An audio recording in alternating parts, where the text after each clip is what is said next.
Hello everyone, I'm Citizen Spokesman Eylon Levy. This is the daily briefing of the Israeli Citizen Spokespersons Office. We are live on YouTube, Instagram and Twitter. Please start submitting questions in the chat. These briefings are now available shortly after broadcast as podcast episodes, so you can listen to them on your drive or commute on the way to work. Search for the Israeli Citizen Spokespersons Office on Apple Podcasts, Spotify, Amazon Music and all major podcast platforms. Today is day 263 of the October 7th war. For months, we've been warning. UNRWA is a Hamas front.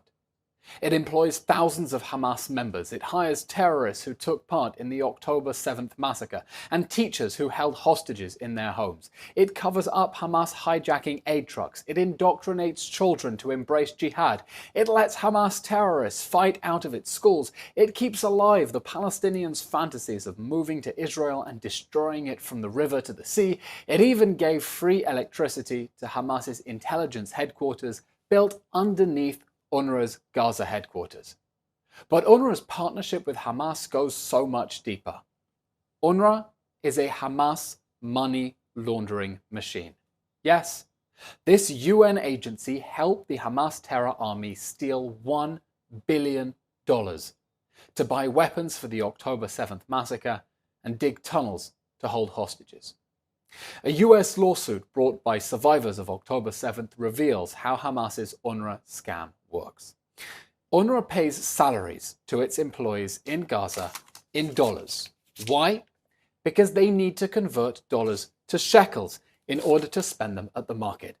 And they can only do that through Hamas money changers, who take a 10 to 20% cut for their service. That's how Hamas stole over $1 billion donated by international taxpayers to buy weapons and tunneling equipment. And that's how UNRWA funneled millions of dollars a month to Hamas's army of terror before 10/7, helping it smuggle weapons to murder and abduct Israelis. By the way, that scheme is unique to Gaza. Nowhere else does UNRWA give out dollars, only in Hamas-run Gaza. That's a smoking gun. It's intentional. UNRWA's international leadership is fully complicit in the murder and abduction of Israelis on October 7th. Here's what else is really infuriating. UNRWA helped Hamas steal $1 billion of international taxpayer aid. Your governments are taking the tax money of hardworking families and giving it to Hamas's money laundering machine. If you're watching us from the United States, Germany, France, Sweden, Japan, Norway, the Netherlands, Canada, or the UK, today when you go to work, know that your governments have been sending part of your paycheck to the Hamas terror army through UNRWA. Enough is enough. UNRWA has been hijacked by Hamas. Its leaders must face justice for aiding and abetting the terrorists threatening more October 7th. And world governments must stop funding it immediately. The UN doesn't only launder Hamas's cash. They and too many others also launder Hamas's information, amplifying Hamas lies about who died and why ever since Hamas launched their war on October 7th. Israel's new analysis exposes the UN's Hamas-based casualty numbers for the absurd lies they are. By now, we've all heard that Hamas doesn't differentiate between innocent civilians caught in the crossfire and its terrorists killed while doing terrorism. We know they outright make up some of the numbers and count every death by natural causes, every heart attack, every terminal cancer patient as killed by Israel, and that they will never acknowledge those killed by hundreds of Hamas rockets that landed inside Gaza, even when other Gazans call them out. But did you know that Hamas passes off its own child soldiers as children killed by Israel? I knew that. But even I didn't know that Hamas has actually been listing male terrorists as women. They're called Muhammad, and it literally lists them as women. Now, either Hamas has an unusual number of transgender soldiers in its ranks, or it's passing off male fighters as women to fudge the stats. Hamas are rapists and murderers. They also lie. The UN and whoever else takes Hamas's claims at face value are complicit in Hamas's brutal terror and the information war that it is waging against the Jewish people. And we know well what that brutal terror looks like, thanks to Hamas. which proudly filmed its own barbaric rampage on October 7th. We all saw young people hunted down at a music festival. Some of those who survived the Nova massacre fled to a roadside bunker that's meant to protect them from rockets. Hamas monsters threw grenades into the rocket shelter at unarmed festival goers within, trying to blow them up limb from limb. And it did. Yesterday, the families made a difficult decision to release a few more minutes of footage of those barbaric moments. Video of American citizen Hirsch Goldberg-Polin, whose arm was lost in Hamas's brutal attack, shown together with 2 other survivors as Hamas brutally abducted them into Gaza. Yesterday, we also heard that the body of Mohammed al-Atrash, an Arab-Israeli father of 13 children, a Muslim, is being held hostage by Hamas. Nothing is holy for Hamas, not even the bodies of other Muslims. Over 120 hostages are still being held, 120 hostages are still being held in Hamas's terror dungeons in Gaza. We know only over 40 of them have been killed, either on October 7th or since in captivity. The Red Cross hasn't visited them, hasn't ensured they're safe. We need you to tell your leaders, we need you to tell your friends, we need you to tell everyone to send one clear message to the Hamas rapist regime. Let them go now. We'll now take questions from audience watching on the various social media platforms. Please continue to submit those questions. Yes. First question comes to us from Samila Seren and asks, Eylon, has it occurred to Israel that hostages are not in Gaza but will require a manhunt like happened to Holocaust criminals? The prospect that Hamas might have smuggled hostages out of Gaza is a terrifying possibility. We know that Hamas had dozens of smuggling tunnels from Gaza into Egypt, and we certainly hope that Hamas has not smuggled hostages out. I haven't seen any media reports. The army certainly hasn't made public any intelligence to that effect. But as long as Hamas has smuggling tunnels into Egypt, that's not something we can discount. Now, the hostage crisis on October 7th shows us what the threat is of a repeat October 7th on the northern border with Hezbollah. Because everyone understands that if Hezbollah's death squads were to invade Israel from Lebanon and take hostages, they wouldn't be held in Lebanon for long. They could be in Iran by the afternoon. That is why Israel is committed to pushing Hezbollah away from the northern border, away from the border over which they've sent thousands of rockets and suicide drones in the last few months, displacing tens of thousands of Israelis who cannot return back to their homes. We need our citizens to return safely to their homes. And they can't do that if they fear that Hezbollah might abduct them over the border, just like Hamas abducted our citizens in southern Israel. We need the rockets to stop, and we need to know that they will not start again. Northern Israel cannot become what southern Israel became over the last 20 years, with constant rocket fire and the fear of death squads crossing over and abducting our civilians, waking up inside Gaza or Beirut or Tehran in their pajamas. Next question being asked by a number of different viewers on Instagram. This one coming from Ariel. What can trigger any possibility for Hamas to release the hostages as this war is expanding dramatically and needs to stop? Who can help to put actual pressure on Hamas? Let's be clear. Hamas does not want to release the hostages. Hamas wants this war to drag on because it thinks that it is winning the global information war. It knows that if it forces Israel to continue fighting for the hostages, the protests around the world will intensify. Israel's diplomatic relations and alliances will come under strain. More UN officials will accuse Israel of made-up atrocities. And Yahya Sinwar is sitting in a tunnel somewhere, rubbing his hands, saying the world is doing our work for us. The world is giving Hamas no reason to release the hostages. We don't need to hear world leaders calling on Hamas to discover a sense of political courage and negotiate a deal to let the hostages go. We need them to tell Hamas, let the hostages go now.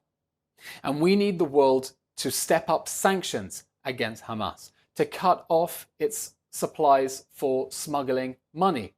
We just heard in today's briefing, Hamas managed to siphon over $1 billion of international taxpayer aid through UNRWA. UNRWA would distribute money in dollars, Gazans would exchange those dollars for shekels through Hamas money changers, and that's how Hamas built the weapons it needed for October 7th. And that money laundering route is still open. Countries are still funneling money into UNRWA, which is able to therefore give it to Hamas. That has to end.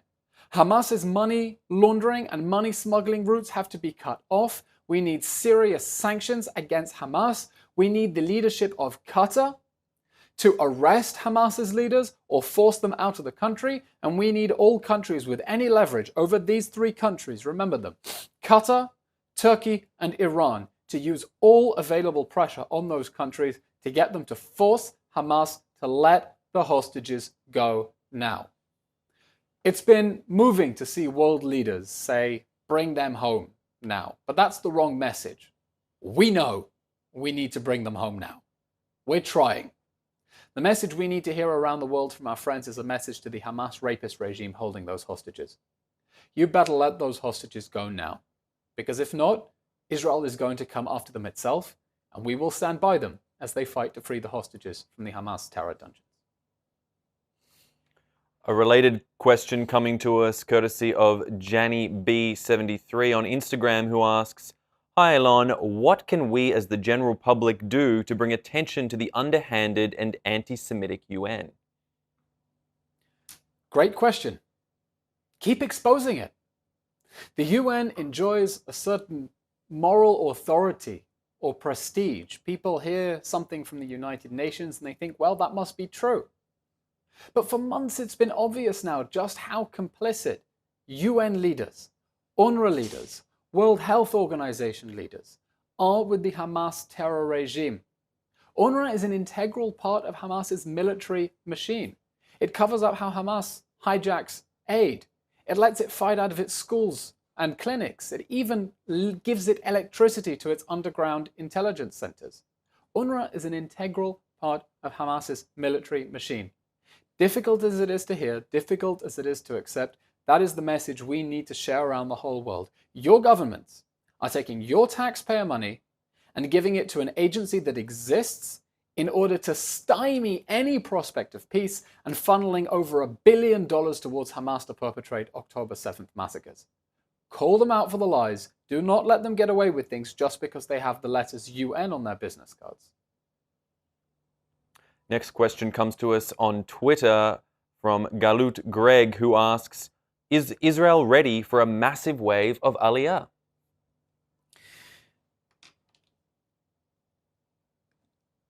Israel is the national home of the Jewish people. It exists for many reasons, for the Jewish people to reclaim their independence and sovereignty, but also to provide a safe haven for Jews around the world fleeing persecution. From Jews who fled Algeria, Morocco, Egypt, Iraq, Syria, across the Middle East, Jews who had to flee Ethiopia, Jews who had to flee the former Soviet Union, certainly Jews who had to flee Europe after the Second World War. Israel exists as a safe haven for them. It's deeply disturbing to see Jews around the world fearing for their place within Western societies. And we need only look at the terrible pogrom that took place in Los Angeles day before yesterday, or the brutal rape of a 12-year-old Jewish girl in France, to understand that anti-Semitic violence is back and it's not being taken seriously. And we welcome anyone who wants to come and make Israel their home. Come. But don't run away. Stay and fight. The diaspora needs a strong Israel, and we in Israel need a strong diaspora. We need you to fight to keep your countries sane. We need you to fight to keep your countries liberal and democratic and not allow the haters and the radicals drive them off an extremist cliff. We need you to continue fighting to make the world safe for Israel so that Israel can make the world safe for the Jews. If you want to come and live in Israel, I promise you, it's great living a 5-minute walk away from the beach. But if Jews are not safe in Canada, they're not going to be safe anywhere on earth. So we need you to stay and fight. Fight for your place in Canada, fight for your place in America, fight for your place in Britain and in France and around the world, and do not let anyone chase the Jews out, not out of universities, not out of workplaces, and definitely not out of their countries, because they are your countries too. This question comes to us from Dayoun73 on Instagram, who asks, how do you react to the BBC News' continual anti-Israel bias day after day? Media bias is a problem, and that is why we have to continue fighting the information war. I want to explain to you what is at stake in this information war. Hamas is trying to make good, ordinary, decent people around the world hate Israel. They're spreading lies, and they're luring Israel to fight in densely populated areas where they know people are going to get killed, because they want to make the world hate Israel. And that's because they and Iran want to destroy Israel. And they want to be sure that on the day they are ready to attack our country with the goal of destroying it, good, ordinary, fundamentally decent people around the world will sit back and think the Jews had it coming. That's the purpose of the lies about genocide and starvation, of extermination. They are to make people in democratic countries think that Israel shouldn't exist. And so when they're going to take action to stop our country existing, they will say, they had it coming, good job. That's why it's so important to fight this information war, to give every interview we can give, to make information accessible in the general public, to make journalists understand how Hamas is manipulating them, because this conflict is so much bigger than a war between Israel and a terrorist group in Gaza. This is a war in which Israel is fighting for its life against Iran and its proxy armies on 7 different fronts, against a coalition of religious fundamentalists and extremists who are determined to destroy the only democracy in the Middle East and are priming international public opinion for the day they are ready to wipe our country off the map. That's all we have time for today. Thank you very much for joining us. I've now been running the Citizen Spokesperson project for 1 month. Thank you everyone for following. Make sure that you are following on all these social media platforms: YouTube, Instagram, Twitter, TikTok, Facebook, all of them. And of course, follow us on the podcast platforms as well. I'm Eylon Levy. Thank you very much for joining us.